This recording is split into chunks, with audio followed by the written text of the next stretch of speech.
Parents called me worthless until they lost the company, now they want my investment. The rain fell in a steady rhythm outside the floor-to-ceiling windows of my penthouse apartment, streaking down the glass like tears that refused to dry. I sat cross-legged on the plush white carpet, staring at the sleek phone in my hand as if it were an unexploded bomb. The message blinked innocently on the screen. We need to talk. It's urgent. From them. My parents. A bitter laugh escaped me before I could stop it. Of course they needed to talk now. After years of silence, after years of treating me like I was nothing more than a shadow haunting their perfect lives, they wanted my attention again. And not just any attention, they wanted my money. I leaned back against the couch, letting the memories wash over me, each one sharp and vivid as though they had happened yesterday. Memories of being told I wasn't good enough, smart enough, or ambitious enough.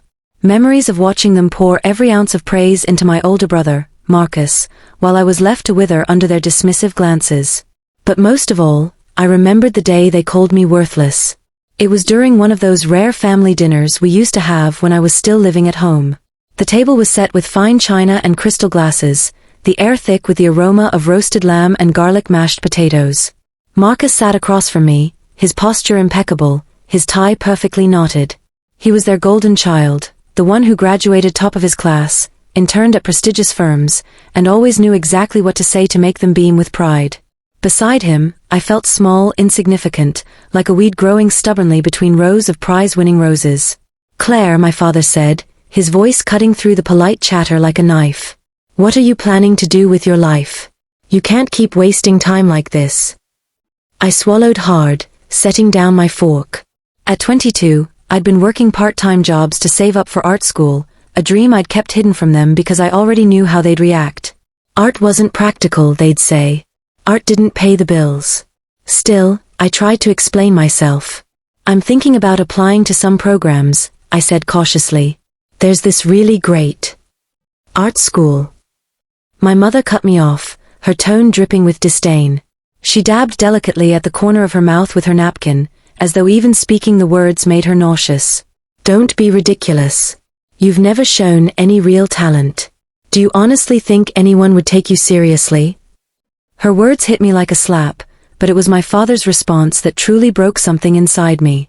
He sighed heavily, shaking his head as though disappointed by a petulant child. "You're right," he said. "She's useless. Always has been. Maybe she should just stay out of our way and let Marcus handle things." Marcus didn't say anything. He didn't defend me or offer a comforting glance. Instead, he smirked faintly, sipping his wine as if he'd won some kind of victory. That moment stayed with me long after the meal ended, long after I moved out and built a life far away from them. It became the foundation of everything I did next, the fire that fueled my determination to prove them wrong. Years passed, and I threw myself into my work with a ferocity that surprised even me. I started small, taking freelance graphic design gigs to build a portfolio. Then came commissions, collaborations, and eventually my own studio. People began to notice, not just my designs, but my ability to turn ideas into thriving businesses. I invested wisely, learning the ins and outs of venture capital until I became someone people sought out for advice. Someone important. But no matter how successful I became, there was always a hollow ache in my chest. A reminder of where I came from and the people who refused to see me for who I truly was. I stopped answering their calls years ago, stopped visiting the house where so many painful memories lingered. To them, I might as well have disappeared entirely. Until now. The knock on my door startled me out of my thoughts. I hesitated, glancing at the clock. Who could possibly be here at this hour? Slowly, I rose to my feet and padded across the room, peering through the peephole. My heart sank when I saw them standing there, my father in his tailored suit, looking older and wearier than I remembered, and my mother clutching her purse like a lifeline. Their faces were pale, drawn tight with anxiety. For a moment, I considered ignoring them, letting them stand there until they gave up and went away. But something held me back, a flicker of curiosity maybe, or the faint hope that they had changed. Against my better judgment, I unlocked the door and opened it just wide enough to look at them. "What do you want?" I asked flatly, my arms crossed over my chest. My father cleared his throat, avoiding my gaze. "Can we come in?" "No," I said sharply.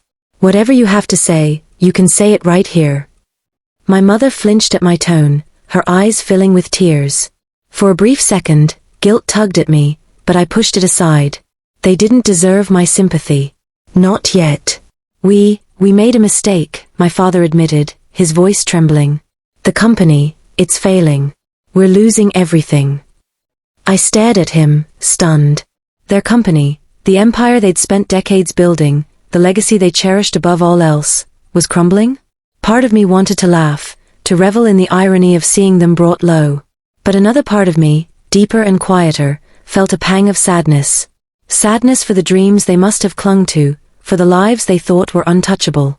And you expect me to fix it? I asked, my voice cold.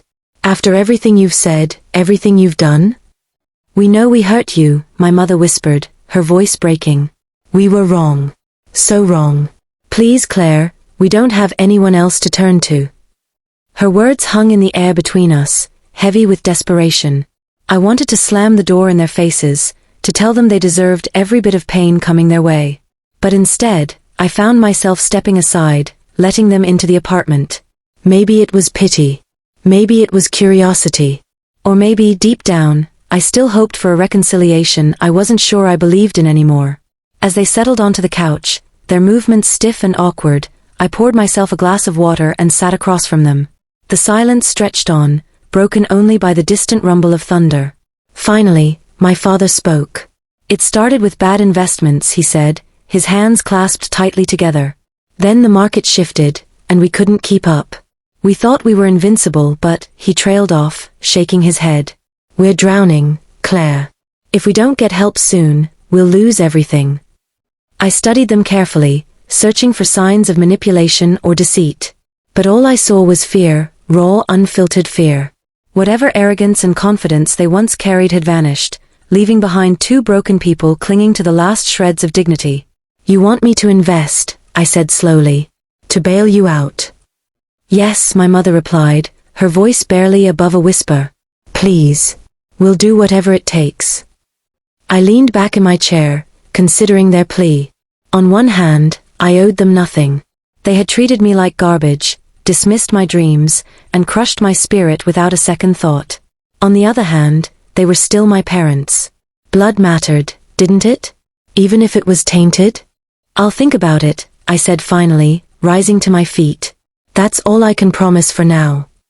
Relief washed over their faces, followed quickly by shame. They nodded gratefully, murmuring thanks before gathering their things and leaving. As the door clicked shut behind them, I sank onto the couch, my mind racing. Could I forgive them? Did I even want to? And more importantly, could I trust them not to betray me again? The questions swirled endlessly, unanswered, as the storm outside raged on. The days that followed were a blur of conflicting emotions. I couldn't focus on work, couldn't bring myself to sketch or brainstorm ideas like I normally would. Instead, I found myself pacing the apartment, replaying their visit in my mind over and over again.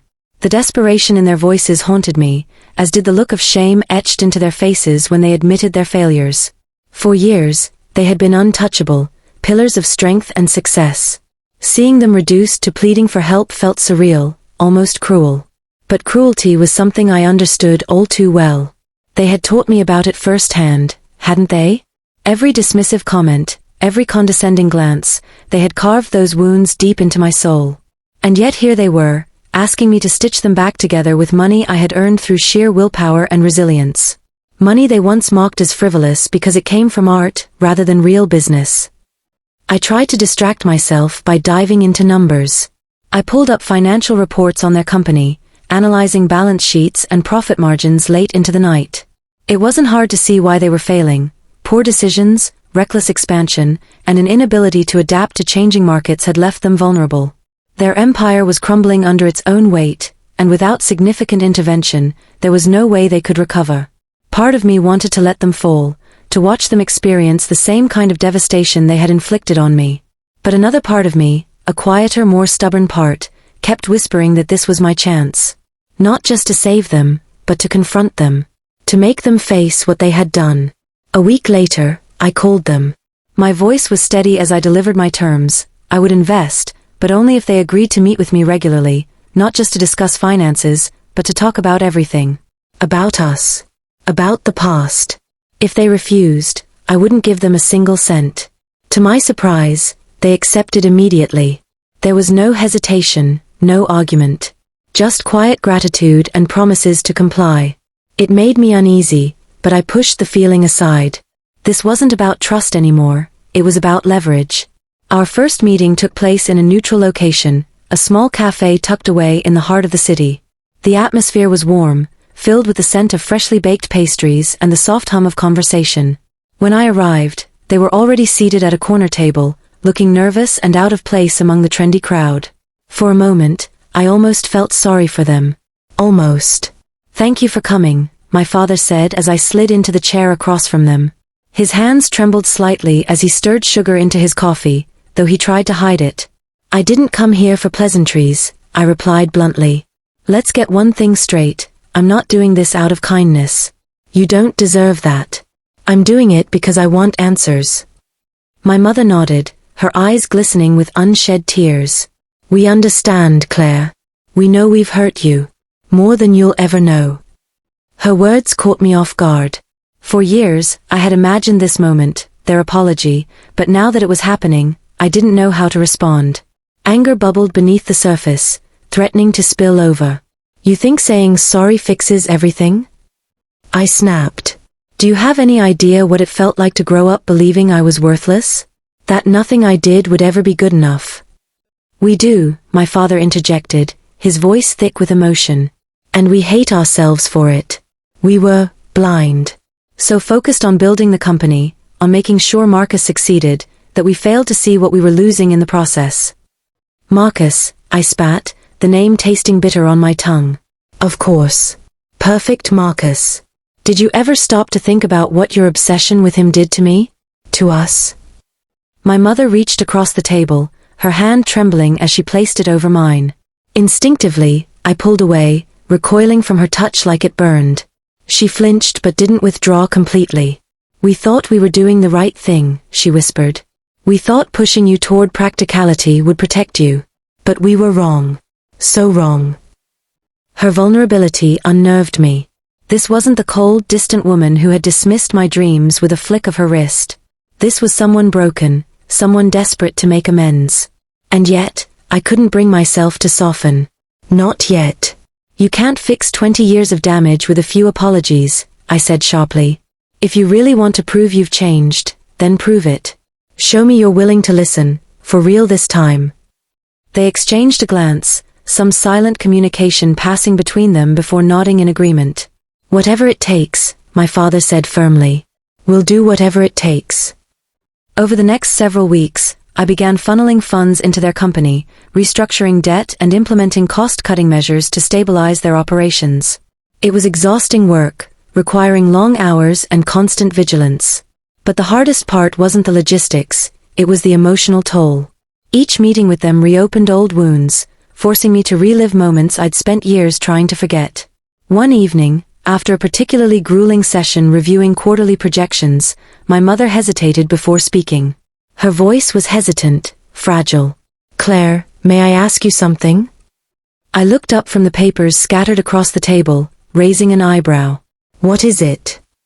"Why art?" she asked softly. "Why did you choose that path, despite everything we said?" The question caught me off guard. No one had ever asked me that, not genuinely anyway. For so long, I had assumed they simply didn't care. But now, sitting across from her, I saw curiosity in her eyes. A desire to understand. "It's not just about the art," I explained slowly. "It's about creating something meaningful. Something that lasts. When I design, I feel alive in a way I never did working dead-end jobs or chasing approval I knew I'd never get. Art gave me a voice when everyone else tried to silence me." Tears welled in her eyes as she listened, and for the first time, I saw her truly hear me. Not as a disappointment or a failure, but as her daughter. Despite these moments of connection, doubt lingered in the back of my mind. Were they truly changing, or was this all an act to secure my support? Could I ever fully forgive them for the pain they caused? The answer remained elusive, buried beneath layers of anger, hurt, and hope. All I knew was that I couldn't turn away, not yet. Not while there was still a chance to rewrite our story. As the weeks turned into months, the company began to stabilize. Profits improved, debts decreased, and employees who had feared layoffs breathed sighs of relief. My parents, too, seemed different, more humble, more present. They attended gallery openings I invited them to, praised my work openly, and even expressed pride in my accomplishments. It was strange, surreal, and sometimes painful, but also undeniably healing. Yet, even as progress unfolded, shadows of the past loomed large. One day, while sorting through old files in their office, I stumbled upon a folder labeled Claire. Inside were letters, dozens of them, written in my teenage handwriting. Letters I had sent home during college, pouring my heart onto paper in hopes of connecting with them. Letters they had never responded to. Standing there, clutching the yellowed pages, I felt a wave of grief crash over me. How many nights had I cried myself to sleep, wondering why they didn't love me enough to write back? How much of my self-worth had been shaped by their silence? When I confronted them about it, their reaction was visceral. Tears streamed down my mother's face as she confessed they had read every letter but were too ashamed to reply. "We didn't know how to tell you we were proud of you," she admitted. "We thought admitting it meant accepting we were wrong." Her words should have brought closure, but instead, they ignited a fire within me. Closure wasn't enough, not anymore. What I wanted, what I needed, was truth. Raw, unfiltered truth. And so, I made a decision. A bold, terrifying decision that would either mend our fractured relationship or tear it apart completely. I called a family meeting. The family meeting was set for a Saturday afternoon, in the same cafe where we'd begun this fragile reconciliation. This time, however, I requested Marcus's presence as well. He had been conspicuously absent from our previous discussions, and I knew that any attempt to heal our fractured family would be incomplete without him. When they arrived, my parents looking anxious, Marcus aloof and slightly irritated, I could feel the tension thickening the air around us. They took their seats, exchanging wary glances as I slid a stack of papers across the table toward them. It wasn't financial reports or restructuring plans this time. These were personal letters, photographs, and mementos I had collected over the years, proof of my struggles, my triumphs, and the void they had left in my life. "I asked you all here today because I need answers," I began, my voice steady despite the storm raging inside me. "Not excuses, not apologies, but the truth. Why did you treat me the way you did? Why did you push me away while lifting Marcus up? And most importantly, can you ever truly understand how much it hurt?" Silence fell over the table like a heavy curtain. My father cleared his throat, shifting uncomfortably in his seat. "Claire," he started, his voice trembling, "we've already told you, we were wrong. We let our own fears and insecurities blind us to what really mattered." "That's not enough," I interrupted, my tone sharper now. "You say you were afraid, but fear doesn't excuse cruelty. Fear doesn't justify ignoring your own child. I want to know why you chose Marcus over me. Was it because he was easier to mold into your vision of success? Or was it something deeper?" Marcus shifted in his chair, visibly uncomfortable. For years, he had basked in their praise, seemingly oblivious to the toll it took on me. But now, faced with the reality of my pain, he looked uneasy. "I didn't realize," he muttered, trailing off. "I thought you understood. That you didn't care about the business stuff like I did."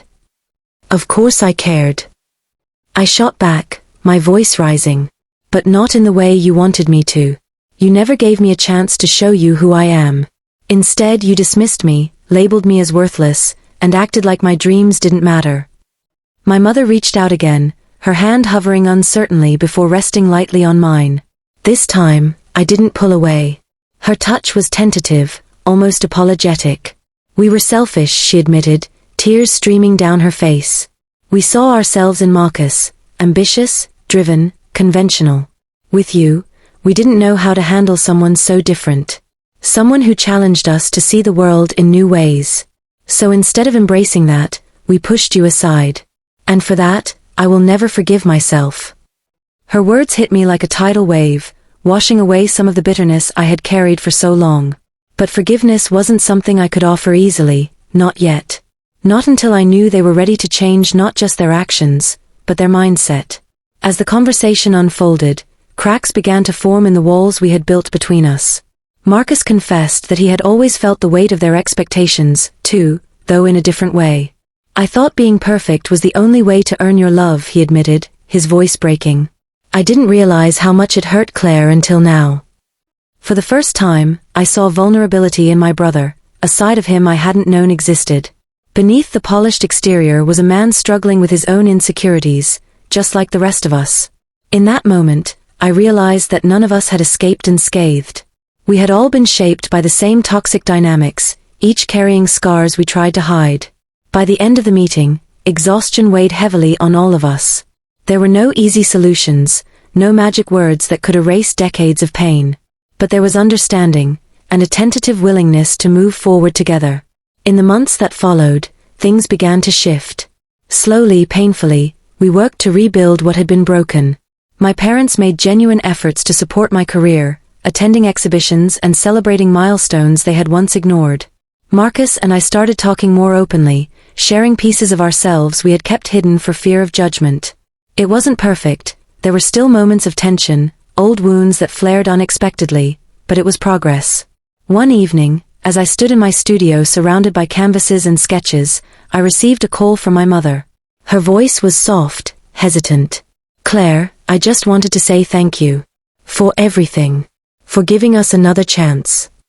I paused, staring out the window at the city lights twinkling below. "It's not about thanks," I replied quietly. "It's about making sure we don't repeat the past.